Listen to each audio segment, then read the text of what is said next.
இந்திரன் பழிதீர்த்தப்படலாம்.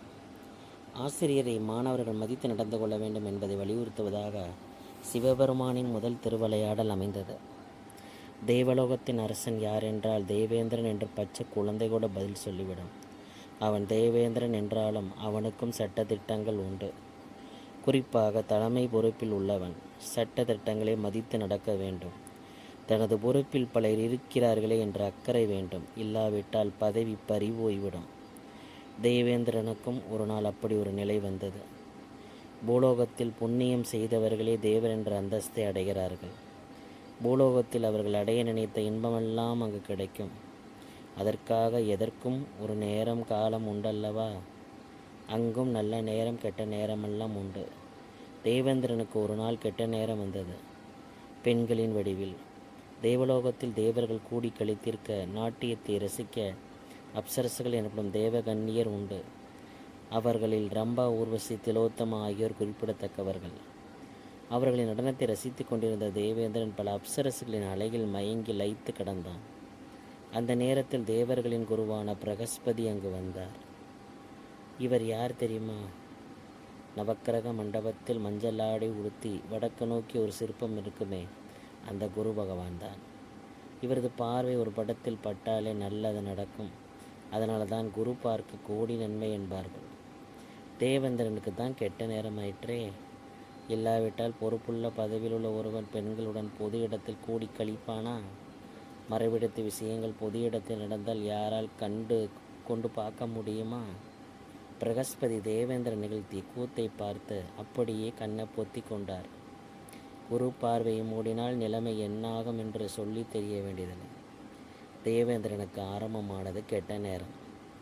பிரகஸ்பதி அப்படியே திரும்பி போய்விட்டார். தேவேந்திரன் தனது ஆட்டப்பாட்டத்தை முடித்து கொண்டு தனது அந்தர அறைக்குள் செல்லும் வேளையில் தேவர்களில் சிலர் அவனை பார்த்தனர். தேவேந்திரா, குருநாதர் பிரகஸ்பதி வந்திருந்தார். தாங்கள் அந்த நேரத்தில் இருந்த நிலை கண்டு கண் பொத்தி வெளியேறிவிட்டார். உடனடியாக அவரை சந்தித்து மன்னிப்பு கேளுங்கள். குருவின் ஆதரவு இல்லாவிட்டால் தங்களுக்கு மட்டுமல்ல, தங்களை நம்பியிருக்கும் எங்களுக்கும் சிரமம் வந்து சேரு என்றனர். தேவேந்திரன் கதி கலங்கிவிட்டான். குரு நிந்தை செய்தோமா? என்ன நடக்கப் போகிறதோ? உடனே அவரை சென்று பார்த்து வருகிறேன் என்று அவரது இல்லத்துக்கு தனது வெள்ளை யானையான ஐராவதத்தில் ஏறி விரைந்தான். குரு அங்கு இருந்தால்தானே சிலருக்கு திருமணமாகாமலே இருக்கும். அதற்கு காரணம் என்ன தெரியுமா? குடும்பத்தினர் அல்லது முன்னோர் செய்த பாவத்தின் விளைவே அது. இவர்களின் மீது குருவின் பார்வை பட வேண்டுமானால் பெரும் பரிகாரங்களெல்லாம் செய்தாக வேண்டும். தேவேந்திரனின் பறவையில் குரு படவே இல்லை. தனது தலைமை சீடனே இப்படி இருந்தால் மற்றவர்கள் எப்படி இருப்பார்கள்? பெண் பித்தர்களான இவர்களுக்கு போய் பாடம் எடுத்தோமே என்ற வேதனையில் குரு மறைவான இடத்துக்கு போய்விட்டார். தேவேந்திரன் அவரை தேடியும் காணாமல் அவரை பிரம்மாவை பார்க்க ஓடினான். குரு அபச்சாரம் செய்துவிட்டதை அவரிடம் சொன்னான். பிரம்மா ஒரு யோசனை சொன்னார். தேவேந்திரா, குரு நிந்தனை கொடிய பாவம். இதற்கு தகுந்த பரிகாரம் செய்தால்தான் அவர் உனக்கு தென்படுவார். அந்த பரிகாரத்தையும் நானே சொல்கிறேன், கேள். தோஸ்டா என்ற அசுரன் ஒரு மகனை பெற்றிருக்கிறான். அவன் பெயர் விஸ்வரூபன். அவனுக்கு 3 முகம். மிகவும் கொடியவன். அவனுக்கு ஆனால் ஆச்சார அனுஷ்டானங்களை சரியாக கடைபிடிப்பவன். அவனை உன் தற்காலிக குருவாக ஏற்றுக்கொள், வேறு வழியில்லை என்றார்.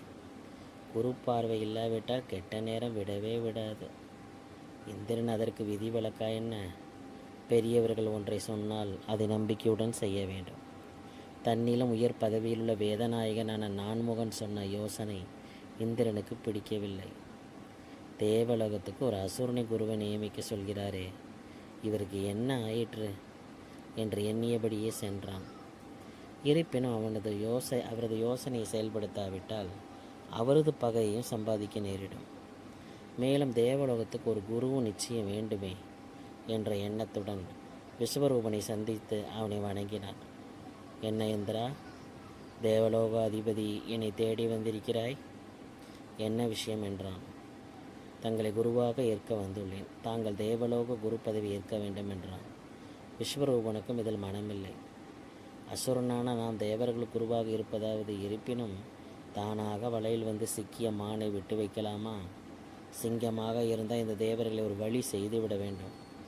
7 உலகிலும் அசுரக்கொடி பறக்க இதைவிட அருமையான சந்தர்ப்பம் ஏது என்று எண்ணியவனாய் பதவியேற்க சம்மதித்தான். ஆக மாணவனுக்கும் மனமில்லை, குருவுக்கும் வஞ்சக எண்ணம் என்ற ரீதியில் தேவர்கள் அசுரர்களின் கிடுக்கிப்பிடியில் சிக்கினர். ஒரு வழியாக விஸ்வரூபன் தேவர்களுக்கு குருவானான். தேவேந்திரனுக்கு தன் குலக்குரு பிரகஸ்பதிக்கு செய்த துரோகம் மனதை அரித்து கொண்டே இருந்தது. அவரது அதிருப்தியில் இருந்து விடுபட்டு பாவம் நீங்குவதற்காக யாகம் ஒன்றை நடத்த எண்ணம் கொண்டான். தன்னுடைய விருப்பத்தை விஸ்வரூபனிடம் தெரிவித்தான். புதிய குரு விஸ்வரூபன் யாகம் நடத்த ஒப்புதல் கொடுப்பது போல நடித்து இதை சந்தர்ப்பமாக்கி தேவேந்திரனை கொன்று தேவலோகத்தை நிரந்தரமாக கைப்பற்றி விட வேண்டும் என்ற எண்ணம் கொண்டான். ஒருவருக்கு குரு பார்வை இல்லாவிட்டால் துன்பங்கள் தொடர்ந்து வந்து கொண்டே இருக்கும்.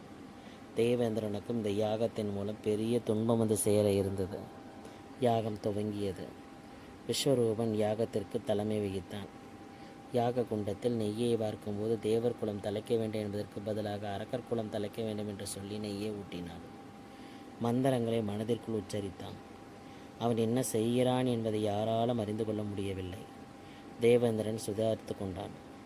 தன் ஞான திருஷ்டியால் எதிரே அமர்ந்திருக்கும் விஸ்வரூபன் குரு என்ற போர்வையில் தனக்கு எதிராக மந்திரங்களை உச்சரிக்கிறான் என்பதை தெரிந்து கொண்டான். அவனுக்கு கடும் கோபம் ஏற்பட்டது. தன் வஜ்ராயத்தை எடுத்து விஸ்வரூபன் மீது வீசினான்.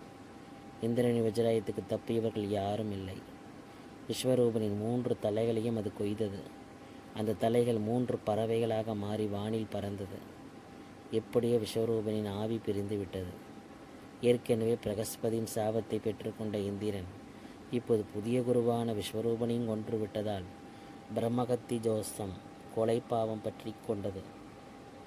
ஒருவருக்கு பிரம்மகத்தி தோஷம் ஏற்பட்டால் அதற்கு மாபெரும் பரிகாரங்களை செய்தாக வேண்டும். அந்த பரிகாரங்கள் எல்லாம் தேவர்கள் செய்தனர். இதன் மூலம் அந்த தோஷம் நீங்கியது. ஆனால் அசுரர்களின் பகையை அவன் அதிகமாக சம்பாதித்து கொண்டான். விஸ்வரூபனின் தந்தை துவஷ்டா இவர் தன் மகனை கொன்ற தேவேந்திரனை பழிவாங்க எண்ணம் கொண்டார். இதற்காக யாகம் ஒன்றை துவங்கினார். அந்த யாகத்தீயிலிருந்து பயங்கர ஆயுதங்கள், கோரை பற்கள், 40 கைகளுடன் ஒரு அரக்கன் தோன்றினான். அவனது கண்களிலும் வாயிலும் விஷவாயு வெளிப்பட்டது. அவன் துவஷ்டாவை வணங்கி நின்றான். தலைவனே, உன் கட்டளைக்கு அடிபணிந்து உன் முன்னால் நிற்கிறேன். உனக்காக நான் என்ன செய்ய வேண்டும் என்று கேட்டான். அதற்கு துவஷ்டா,